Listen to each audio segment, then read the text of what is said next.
Magandang umaga sa inyong lahat. Maraming nagsasabi na ang mga Shih Tzu ay napakaganda at napakasarap alagaan dahil sila ay masyadong malambing. Pero, subalit kailangan din natin silang turuan kung paano lumaban kung meron silang mga kalaban o sa tinatawag nating predators sa English. Kaya ngayon, ituturo ko sa inyo at sana ituro niyo rin sa inyo mga Shih Tzus kung paano sila lalaban sa kanilang mga predators. Handa na ba kayo makita? Handa na! Handa na! So, ito po, si Hershey ang siya magbibigay sa atin ng paraan kung paano lumaban sa mga kalaban. Una ay lalakad siyang ganyan.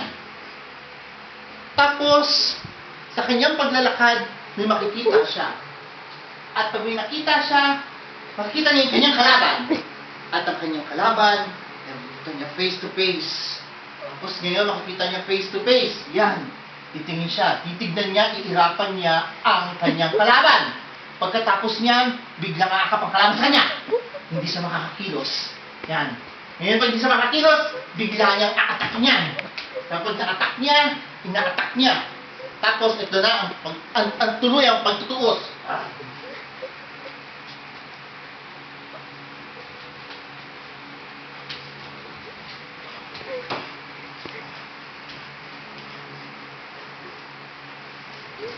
Ganyan ang pagtutuos. Biglang lalabas. Biglang lalabas.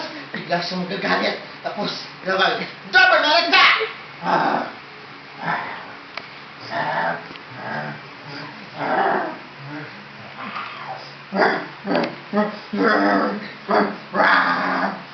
Turuan niyo sila kung paano lumaban.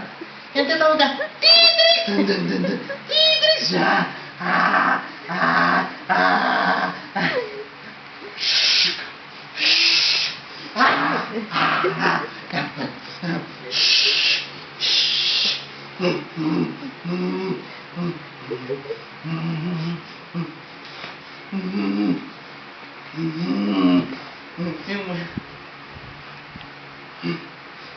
Bigla siyang matatahimik.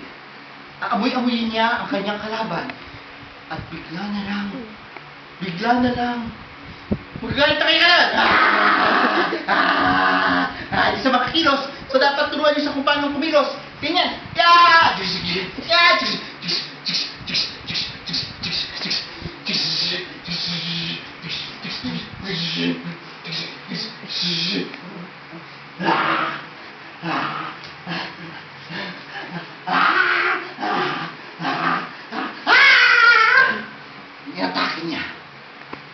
Atake niya ay bigla na lang siyang nagkaroon ng dapat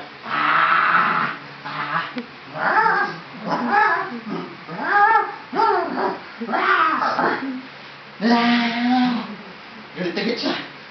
At sumunod, galit agad siya. Kaya ang kanyang kalaban, yan. And the winner is and the winner is and the winner is Hershey! Yay!